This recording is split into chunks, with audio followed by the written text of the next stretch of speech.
to Feather of Light. This is a podcast where I like to dive into topics related to mental health, or sometimes just more about philosophies related to mental health. And I've been really pivoting towards maybe having a little bit more storytelling, or maybe I experientially go through parts work exercises, or just kind of making these more personalized and intimate, almost as though we were just kind of chatting and hanging out at a cafe or something like that.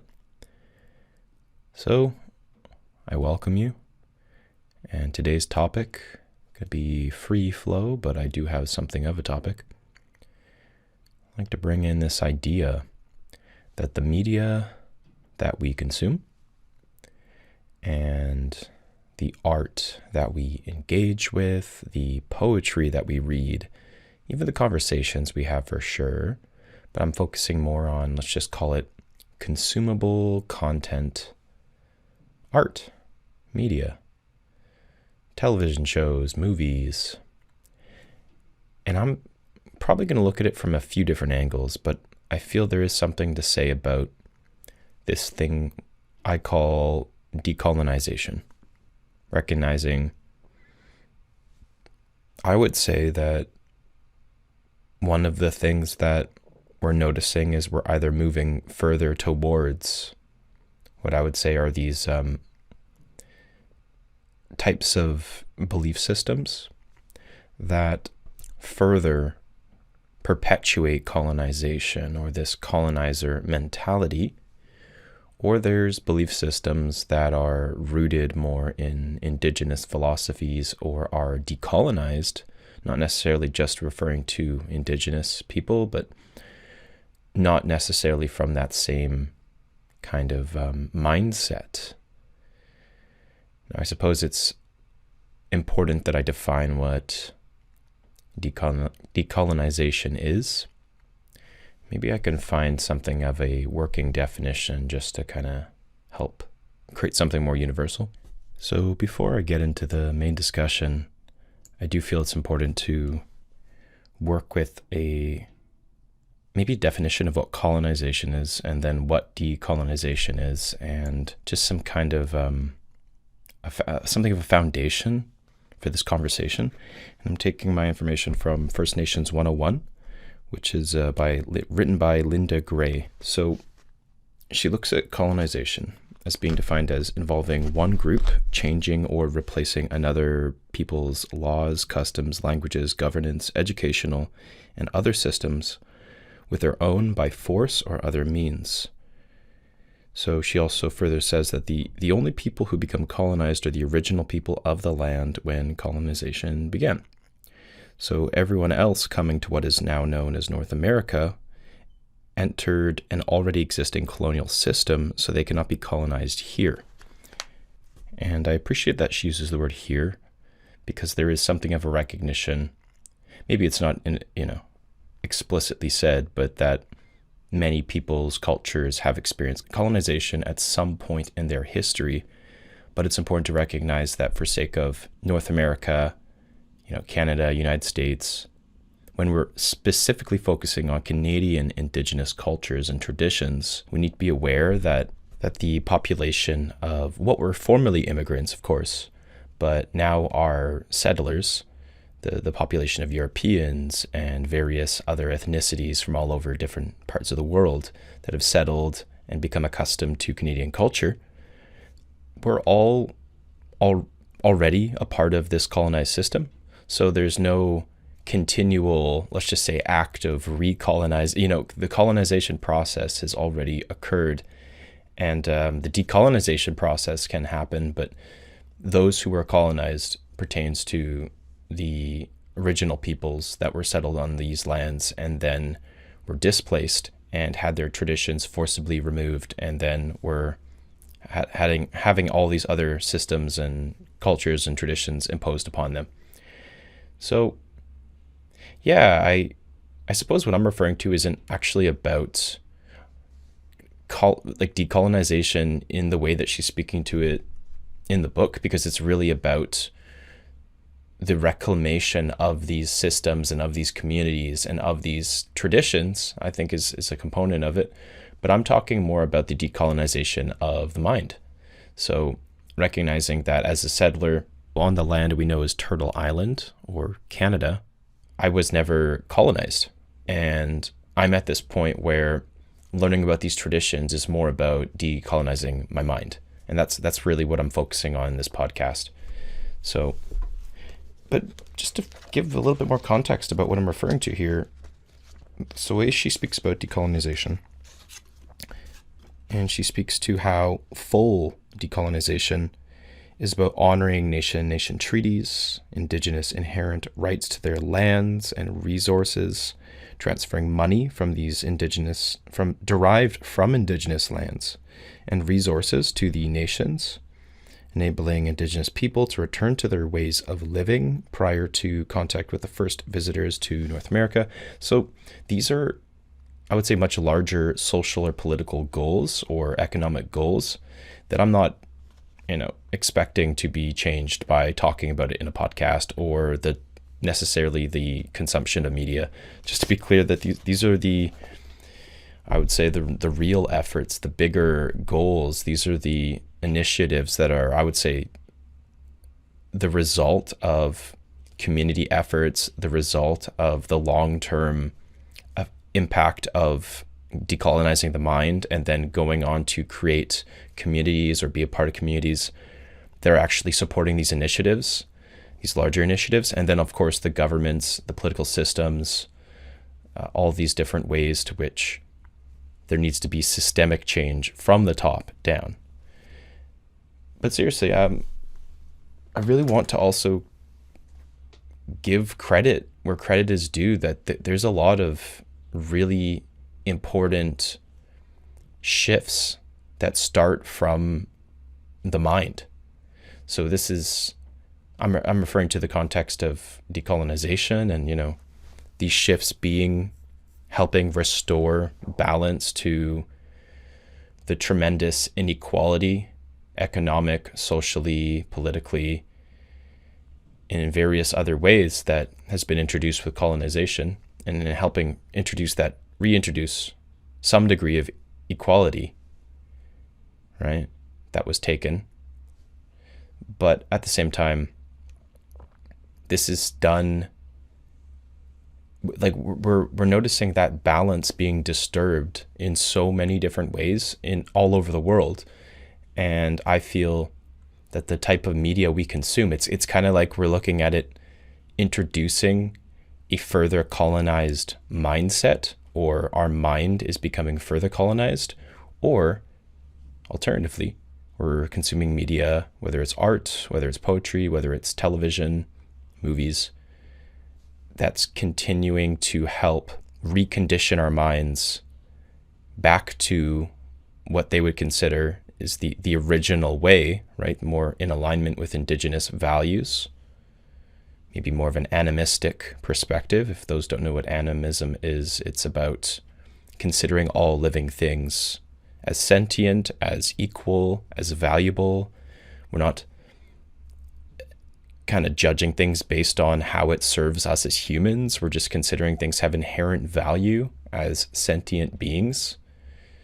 Doesn't have to be making us money, doesn't have to communicate with us using human language. There's inherent value to all living and non-living, what we consider non-living things. So yeah, maybe it's just about the community, the role of community. That's another piece which I think is really important to recognize and is outlined in Linda Gray's definition of decolonization, is like restoring balance and empowerment to these communities that were disempowered and stolen from, and then allowing the systems to continue to not just give back to those communities, but to really empower them and strengthen them and support them in the ways that these treaties might have initially outlined but never were honored. So, okay, let's jump right in. That's enough context. I think you kind of get the idea. Decolonizing the mind. I defined what colonization is in Linda Gray's definition.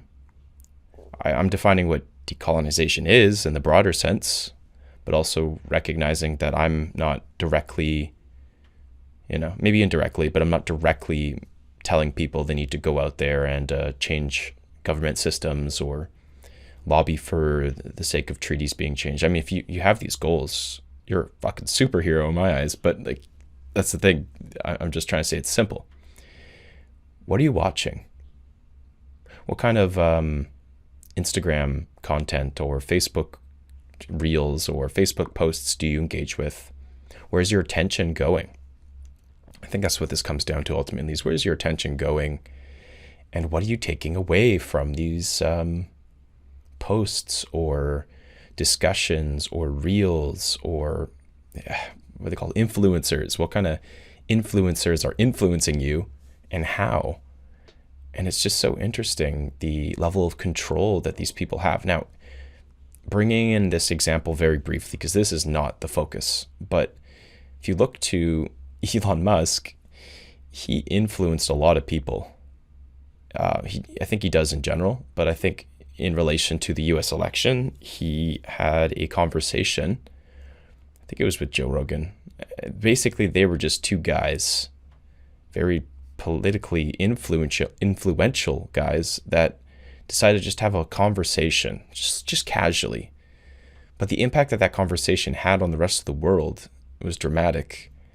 And if you're one of those people that decided to listen to that just for, let's just say for fun, or maybe you were kind of wanting to learn about the election without actually learning about it, something like that. It's like realizing that material has unconsciously shifted your beliefs and your bias about politics. And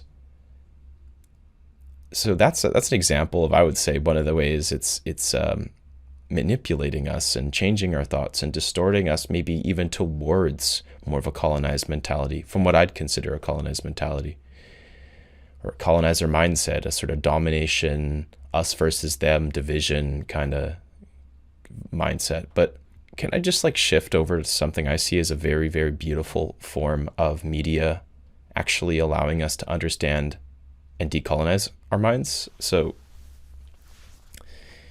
I've been watching Reservation Dogs. It's a show. I don't know exactly what nation. They are most likely based in the States. And Reservation Dogs is about these youths that are living in a reservation. They grew up there since they were kids, young children, right? And just really trying to, in a very raw and authentic way, display some of the challenges that they faced as youths, as indigenous youths, and some of the dynamics that go on in their reservation. They are kind of facing economic challenges, right? They're dealing with typical teen problems. But I see they're doing really well in that show. So they're doing these workshops. They did this workshop in the one episode on decolonization. And that was more of a overt demonstration of this. But I feel like throughout the show, they're showing you the active process of these youths being taught about their culture and being shown the difference between these belief systems that aren't their own, right? Kind of colonizer mindsets, belief systems, economic systems, and just being given the choice, which they weren't given. Let's just acknowledge that they were not given in previous generations, to walk the path of their people and to honor that there's something different that they've just more recently been given access to. And well, let's just be real, it's not perfect.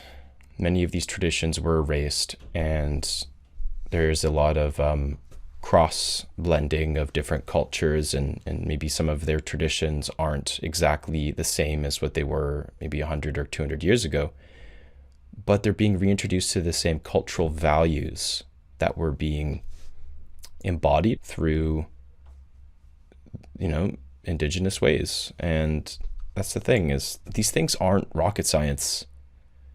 These things on a systemic level are big shifts for sure, but in terms of just you know, prioritizing community and, you know, being attuned to the natural ways of being, and recognizing that you can learn a lot from your elders, or from just going on a hike or going camping, or just like how oral traditions pass down all these stories or all these teachings. And if you listen carefully to your elders, or you attend these community events, you start to pick up these teachings and this wisdom. And that's how it gets passed on, and that's how they bond. It's how we all can really bond with other people and feel connected like a family. And how in this reservation, there's this one older lady, this elder, whom she just considers the one character, Cheese, her grandson. She just says, "Hey, grandson." He just walks by her randomly in a hospital, right? And she's kind of, at this point, looks like she's blind, right? She's like, "Grandson, is that you?" And he's just like, kind of awkwardly shifts in there. And I think it's because he genuinely wishes he had a grandmother. He goes in there and he's just like, "Oh, hey, yeah, it's me." And he kind of just like plays the role of this elder lady's grandson. So first, it's kind of like this like funny scene of where he's just kind of like pretending. And then you realize over time that she's aware that it's not, quote unquote, biologically her grandson, but it doesn't matter. There is this recognition that they are family, and they are all related, and there's this kinship and this community that just goes beyond a person's, you know, bloodline specifically, because they are all connected, and they can basically just see each other as a default, right? It's like if you were to see someone as family as default, and then maybe there's other things that sort of divide you over time, but it's like, but by default, that person's your brother. And it's not just a word, it's like you feel them as your brother. And by default, any elder is your elder. They are your grandmother, they are your grandfather. You know, you treat them with that reverence and respect. It's not like there's a random old person. It's like, no, they are all your elders. So I don't think we all adhere to that same level of appreciation and gratitude. But in this show, they showed how in these reservations, it's like a small town community.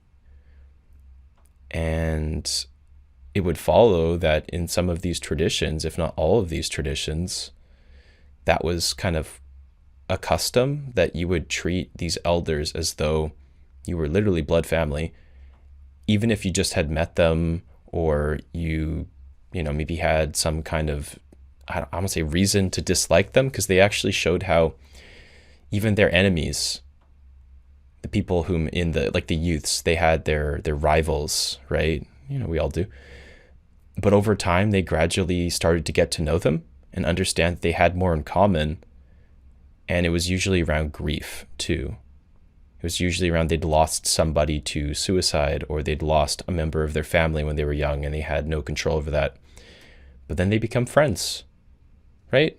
I mean, it's not a perfect world. It's not always the case, but just recognizing that, yeah, there's something beautiful there that's demonstrated in this television show. And I just want to recognize that's not always the case. You know, it's maybe a little bit of a rosy description of how these communities operate, but seriously, there was something there about how the communities feel connected, and the way they feel connected through a kind of spiritual bond, or just because they're all on the same land, or just because maybe they've all struggled through the same, well, loss of culture, loss of loved ones.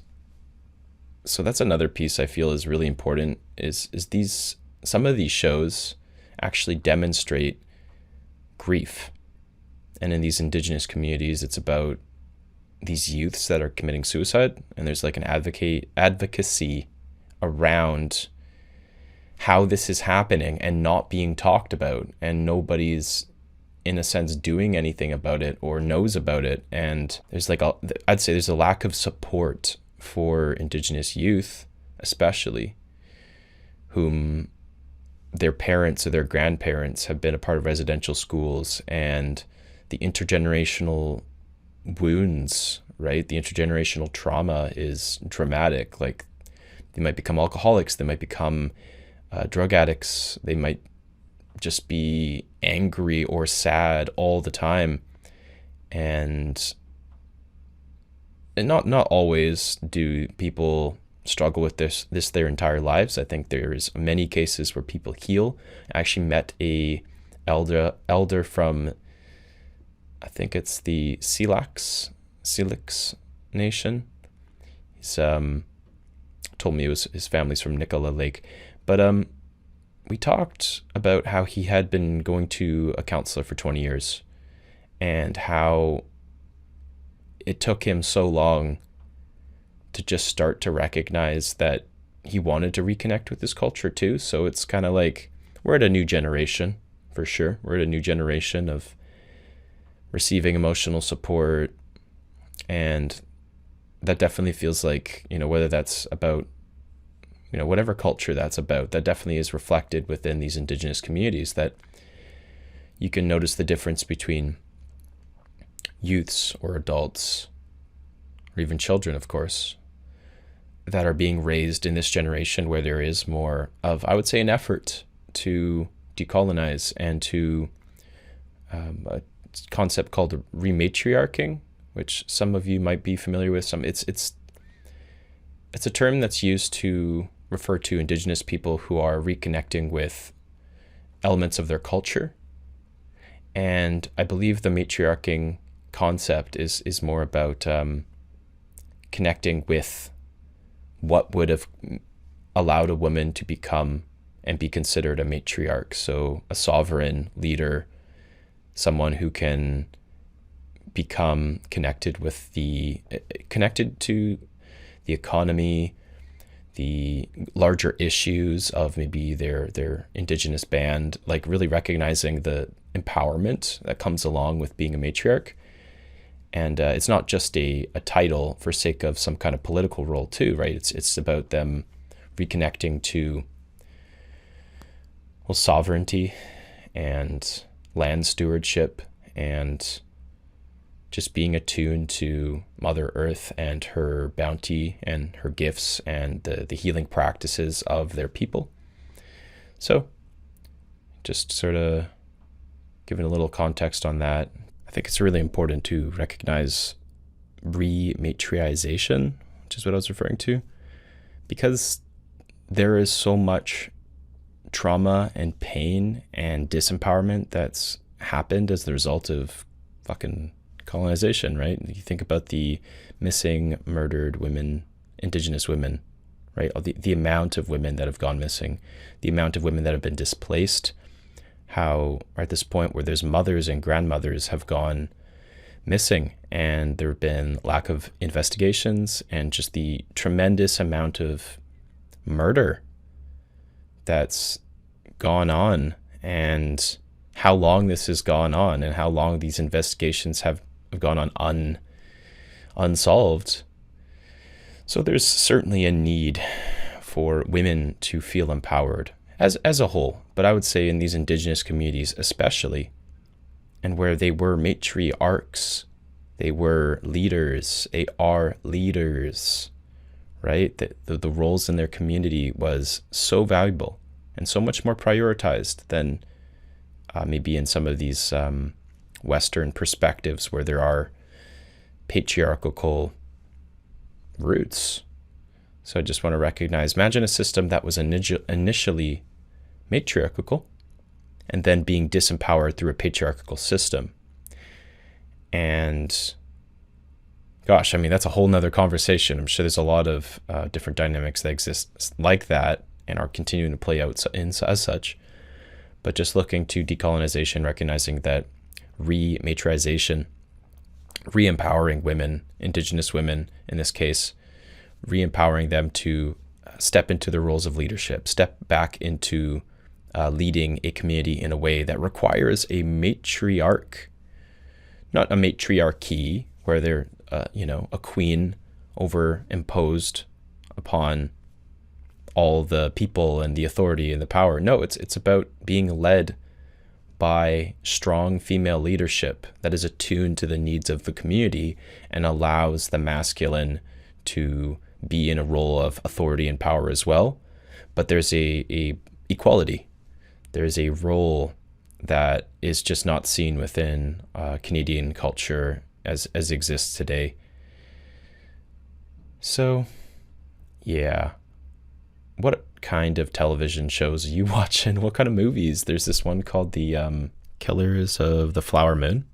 And I don't think this speaks directly to decolonization because it's at a time where there was still a lot of, active colonization going on in the, let's just say in the most dramatic and ruthless forms.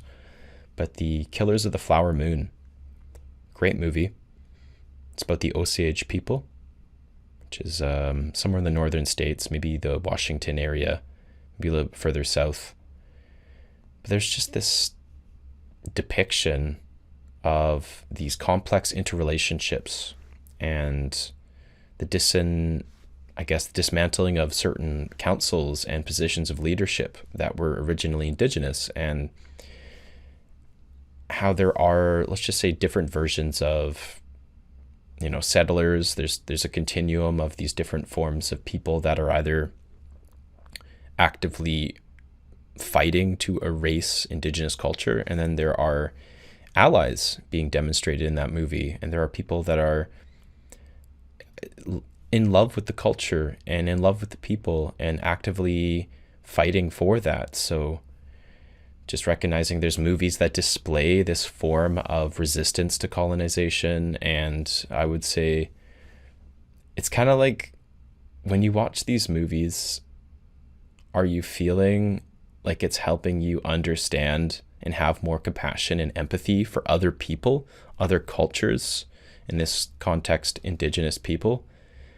Or is it kind of creating confusion and anger and division and dismissiveness and all these beliefs that contribute to further suffering and on some level are leaving you feeling maybe even more divided or confused? So, yeah, I guess since I didn't speak to art at this point, I just want to recognize that art is one of those things that contributes to social justice, that contributes to the shifting of cultures. It can bring people into complex emotional and social issues that they might otherwise not feel open to understand.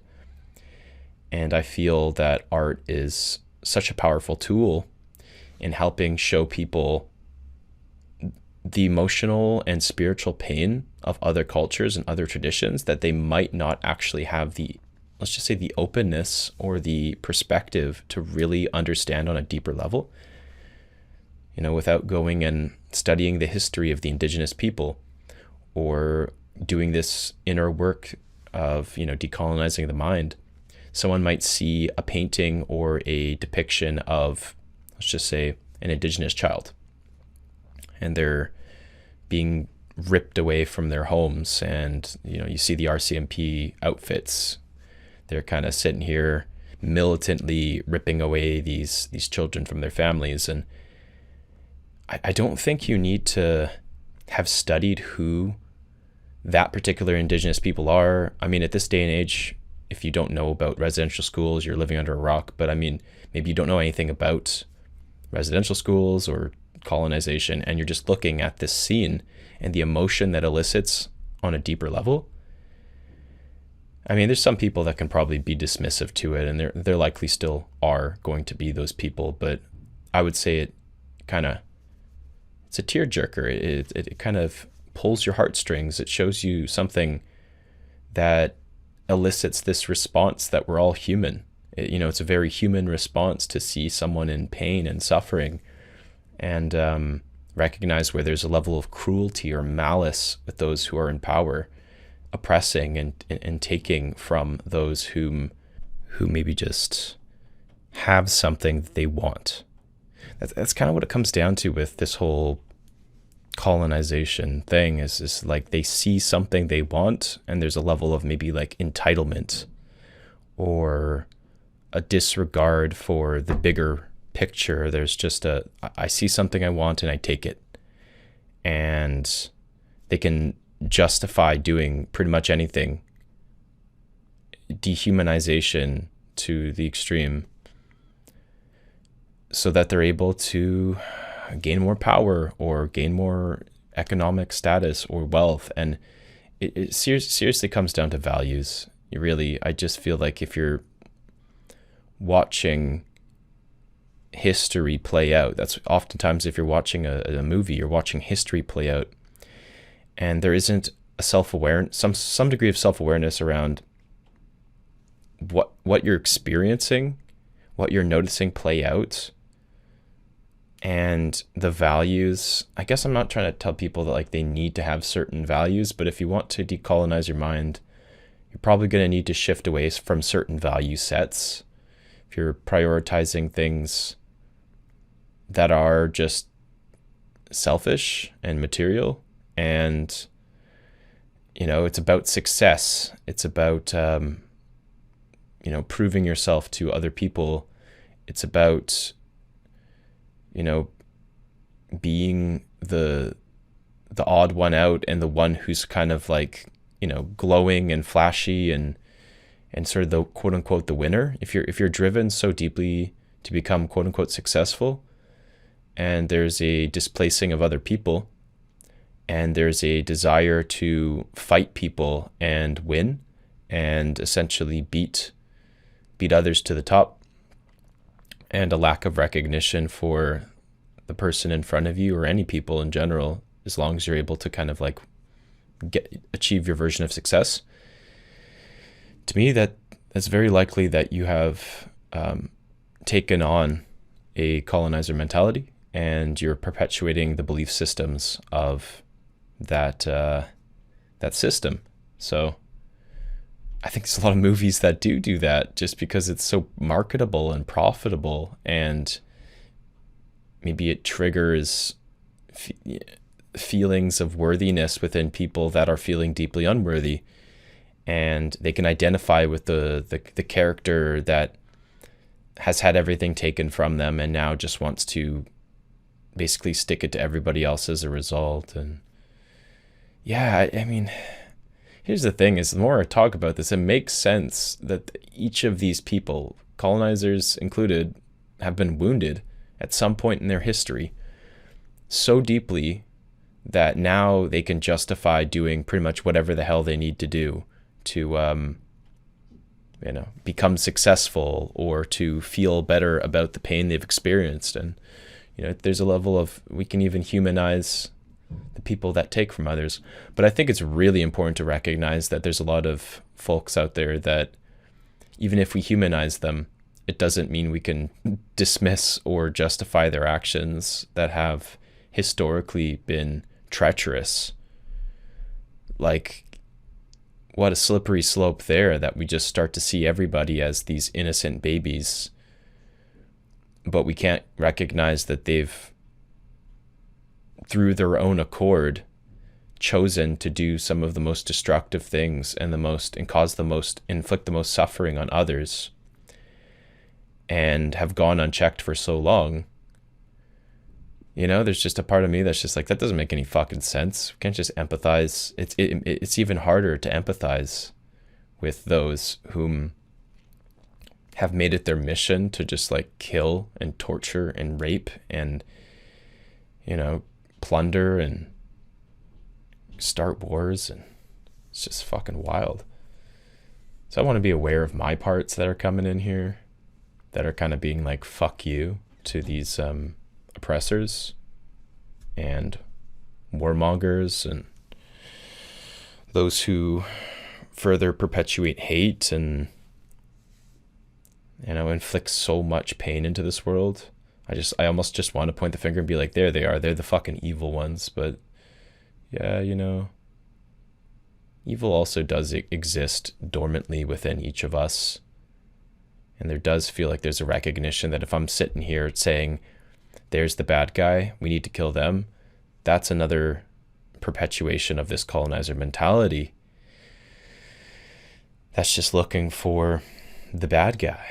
And yeah, there's something there where I want to recognize that what we're after is harmony.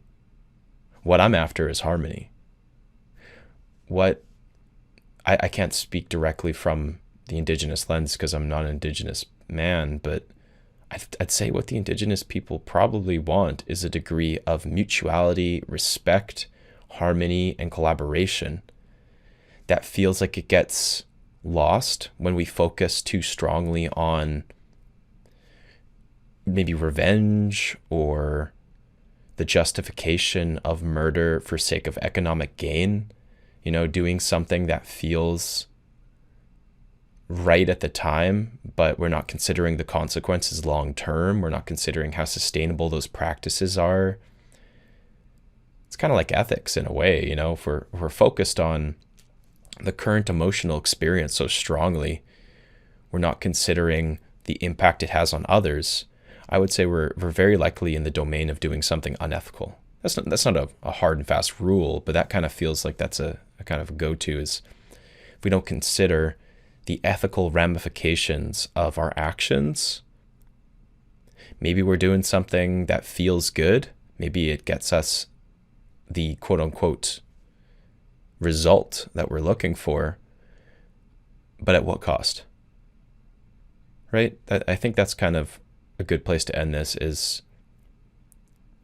I don't think the settlers, but the colonizers, really considered the cost of their actions down the road. Or if they did, they could justify what they were gaining so strongly that it didn't seem to matter, or they couldn't quantify it simply in terms of economic disadvantages and advantages. They didn't seem to consider the spiritual ramifications. They didn't consider the way this is impacting humanity overall. And it just felt like the people who chose to go and take from other people, and still actively do, are so disconnected from their hearts.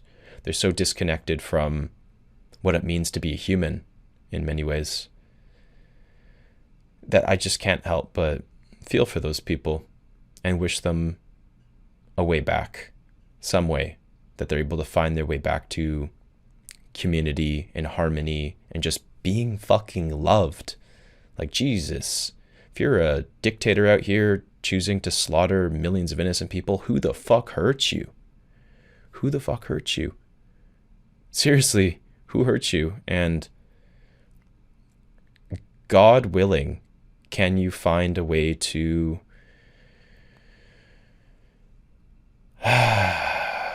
be at a place of peace within your heart so that you can now